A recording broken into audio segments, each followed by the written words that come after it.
Everyone, and welcome to ZP Productions. And today will be a very special initial review of this lens here. Mounted on my EOS R, this is the Canon 85 1.2 DS lens, or what Canon calls as the defocus smoothing lens for the 85mm Portraiture series of lenses. Canon claims that this is a very special lens because it produces bokeh that no other lens can create in the market today. So for this review, let's take a look here.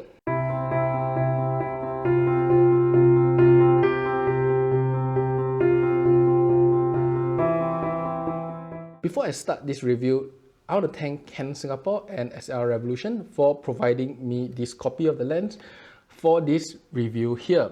Today will be an initial review, so I will keep it short. And I will have a full review with even more photos for comparison in a later date. So this 85 1.2 DS is identical to this lens here I have, the 85 1.2, and I actually own this lens for like maybe 4 months. And you know, I also have a copy of the Sigma Art here. This is a Sigma Art 85 1.4 EF lens for the Sigma Art for the Canon mount. Now, with these two lenses here, I really can't find a reason to own this lens, so I loan it from Canon Singapore and SLR, and you know, we have some fun here. So on the hand itself and from the look, it looks identical, and I shall not comment on its physical body. Take a look at my previous review on this 85 1.2. Or I can say that they look identical, they feel identical, and they weigh identical. The only difference is Canon claims that there is two special elements in here that is coated with Canon's vapor deposit, resulting in a very different bokeh, and of course a lens that is slightly darker in terms of transmission versus the 1.2 standard. So without further ado, let's take a look at the images themselves, and as you look at the image, I'll give some comments, and it's really interesting. In fact, these two lenses, I can straight off tell you that it goes beyond just bokeh or bokeh, depending on where you come from. So what we have is an image on this Lightroom. I'll keep all the DS image or the 85 1.2 DS on the left side, and whatever I'm comparing to, be it the Canon 85 1.2 or the Sigma on the right side, I'll keep it consistent throughout the entire review so it's easy to see. Now straight off, this is something that I got out when I left the shop on SLR on the day I collected this lens, like that's a few days ago. And straight off, you know, you can tell a few things. Firstly, the bokeh, the out of focus region, is slightly smaller on the DS. Look at this ring here and look at this ring here. It is slightly smaller. And if we zoom in, you can really tell even more that the light is just slightly smaller on the DS versus the 1.2 standard. What it means is that the DS is probably rendering a bokeh that is more similar to an 85, maybe 1.6 or 1.8 lens versus a 1.2 straight out bokeh. However, now look at the background here. It's very distinct, and you know, this 85 1.2, you can actually see the lights going through this foliage of the trees, and you can see these various rings that is, you know, overlapping each other. Now this is what, as some people say, busyness, and it really depends. This is mild because it's an 85 1.2 lens, but in certain cases, this busyness can be quite extreme.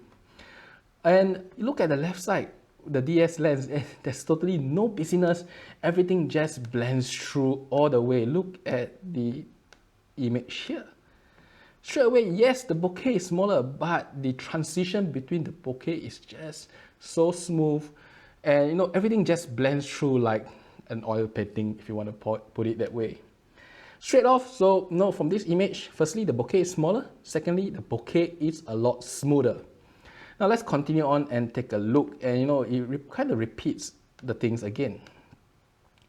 Firstly, left side is the DS, right side is the standard 1.2, and you can tell at the macro scale, these are blinds, and this 1.2 does create a more bigger bokeh, literally I would say bigger, and you can't really see at the macro level the blinds themselves as clearly as the left side, the DS version.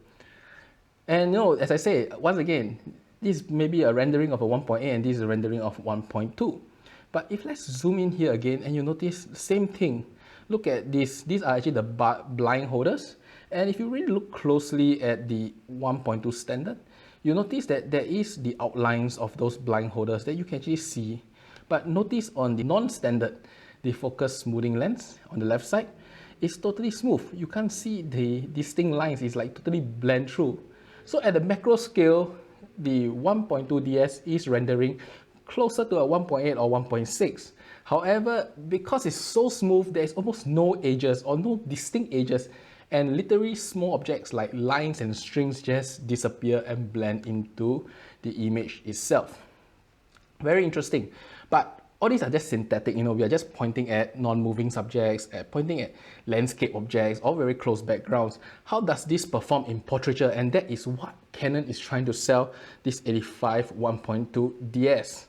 So let's move on to the next shot itself. And there is actually even more things to talk about when we enter there. So once again, this is 85 1.2 DS on the left, 85 1.2 standard on the right itself. Now Lightroom is a bit finicky, sometimes it just doesn't work the way I want it to work. But let's talk about the image themselves, and there is two very noticeable things straight off from this image. Firstly, let's look at the subject themselves. Notice that the center of this subject versus the center of this subject, this actually felt a little bit brighter, just a little bit brighter. Okay, so the difference is that I cut the shutter down on the right side by 1 1/3 stop. That is what Canon claims. But I noticed that at the center of the image, it's not really 1 1/3. It's more like 1 stop difference, or maybe 1.2. It's not really 1 1/3. But the corners, look at the corners here, the vignetting. The vignetting is obvious. The 1.2 DS has more vignetting than the standard 1.2. This is definitely more than the 1 1/3 stop that Canon claims. I'm thinking it's closer to 1 2/3 stop or 1 1/2 stop of difference compared to just 1 1/3. So the center region is probably slightly brighter than what Canon claims, and the vignetting, the corner regions are slightly darker than what Canon claimed. Overall, this is not a big deal, because modern sensors are quite efficient.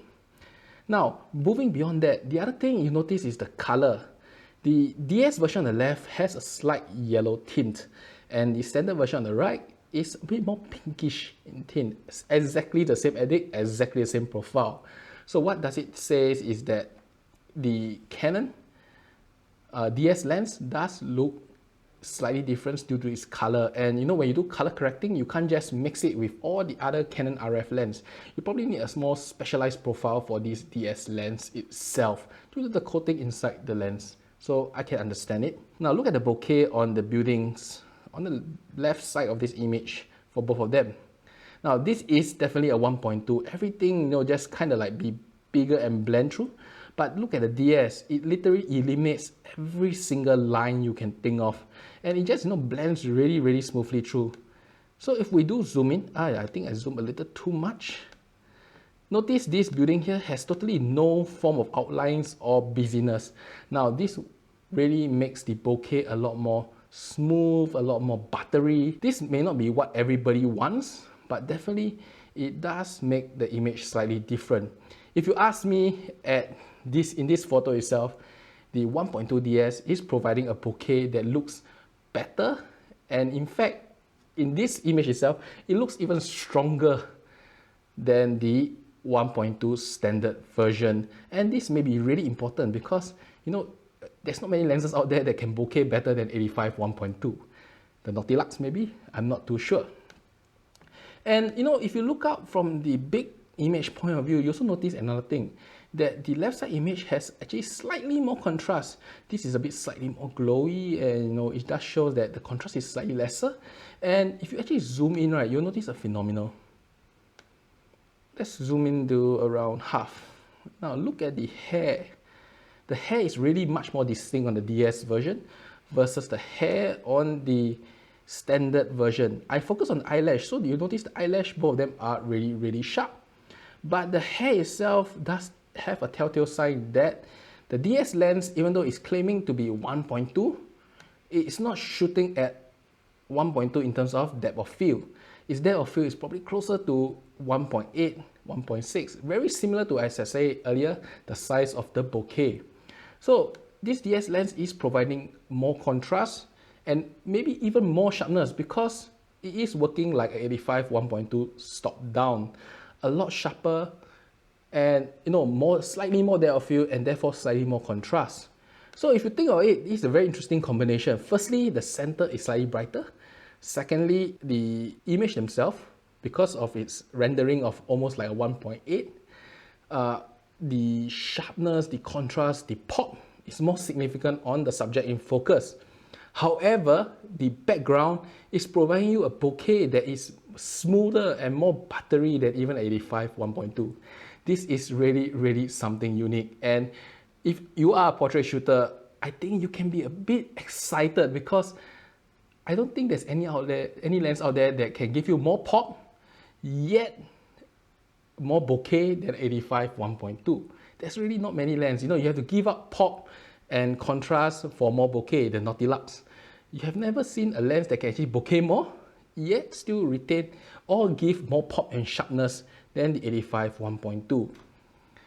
And if you bring this to the next image here again, DS lens, and this is the standard 1.2. And straight away you also notice the same thing. Firstly, the center region, it is slightly brighter. It is not 1 1/3. Remember that I always stop down 1 1/3 for my right side shot. And so therefore you can tell that firstly the center is definitely not 1 1/3. It's like closer to 1 and 0.2.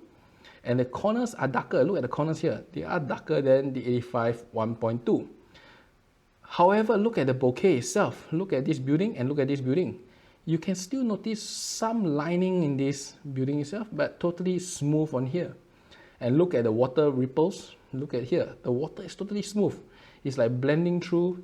And yet here you can see some of these small little lines, which is the light, reflecting off and going to your camera and resulting in certain amount of lining in the water itself. It's very common, especially when light hits the water. So, and we continue the trend where the subject is actually more contrasty. And if you zoom in on the subject itself, you notice that it is sharper and the hair behind is also slightly sharper than this. This is showing that it's going out of the depth of field, which is 85 1.2. So overall, if you ask me, this DS lens does provide a very unique feel for portraiture that you probably can't get anywhere. And to prove it, let us load the Sigma. So as I say, the left side is always the DS and the right side, let me load up the Sigma lens. And you notice the same thing again, the Sigma does have the ripple thingy at the left side here. You can see, notice the ripple here. And being a 1.4 lens, you can tell that this building is even more obvious with more lines, more distinct than the one in DS, and definitely more distinct than the original 85 1.2. And if you zoom in itself, the Sigma is really a sharp lens. You notice it's just really sharp. But the 85 1.2 DS, because it's shooting like 85 1.6, has more depth of field, and inherently it looks slightly sharper, slightly more contrasting than the 85 1.4 Sigma. And this trend really carries on with all my other photo sets. So what can we conclude here? The DS is providing a lens that is really unique for portraiture. Firstly, the center of the lens is definitely not 1 1/3 stop. It's like probably 1 and 1.1 stop difference compared to the original 85 1.2. But the vignetting, the corners are definitely more, probably at 1.5 stop. Secondly, there is a difference in color. The 85 1.2 DS is slightly warmer, slightly yellowish. Thirdly, there is more depth of field on the 85 1.2 DS. In fact, it's probably rendering closer to a 1.6.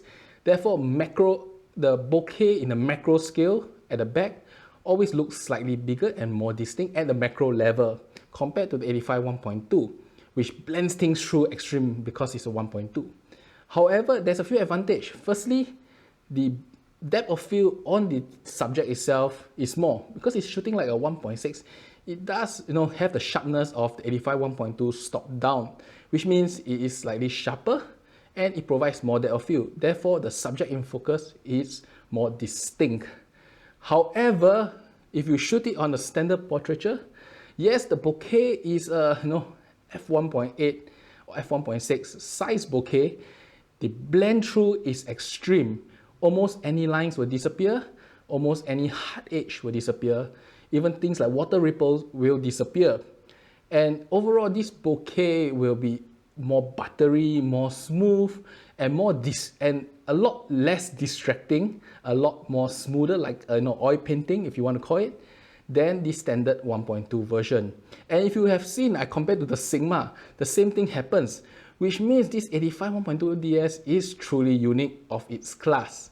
Now, being unique, it does cost more. Canon probably don't expect to sell many, and it costs easily 300 USD more, and in Singapore maybe 400 Sing dollars more. It costs a lot more. If you think of it, it's almost 10% higher than the standard 1.2. However, what it gives you is a very distinct image. Firstly, more contrast in the center.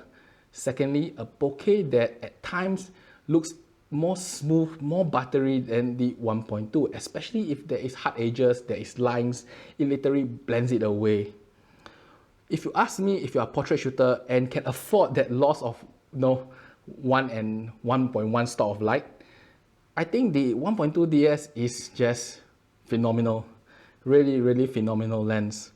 In fact, if you ask me between the 85 1.2 DS now and 85 1.2 standard, I'm inclining to the 85 1.2 DS because firstly, 85 1.2 is really hard to use outdoor. Almost the 1.2 aperture will blow the shutter. The EOS R do not have electronic shutter that goes above 8000, so in bright daylight, easily you cannot use this 85 1.2 unless you have an ND filter. So this 85 1.2 DS, if you ask me, is like having a one-stop ND filter, but gives you a better bokeh, more depth of field, more pop. I think this is really, really great. And the next thing is that, what is the purpose of 85 1.2? It is the purpose of portraiture. So this 85 1.2 DS, as you can see here, to my eyes, does give the portrait photographer a better chance to create something more pop, more distinct, more focus on the subject itself. And if you ask me, and if you like to do that kind of portrait, this DS lens is a must-have compared to the standard lens. Now, both lenses are really, really expensive, and if you ask me, and if you've seen the photos in my video itself, on a budget, just get the Sigma Art. They look almost the same, really, really close, and nobody's going to judge a photo on bokeh, so it really doesn't matter too much. I hope you enjoyed this video, and as I said, this is an initial review of the DS lens. I only have one set of photos here, and I only show you like two photos in the whole set. In the next review, when I do a full one for this 85 1.2 DS, I will definitely show you 3 or 4 sets and really show you this effect on different people, different styles. I hope you can make a better decision then. And I hope to also capture balls of light, especially off water. Because the water, when light hits water, it just produces tons and tons of white glowing balls that are very distracting even using a 85 1.2. And tomorrow I hope that it's a bright daylight, and I hope to use this 1.2 DS to show that effect. I hope that it can give me this really smooth white glow behind. Let's hope it does it, and maybe I will actually purchase this 1.2 DS. I hope to see you next time, and bye bye.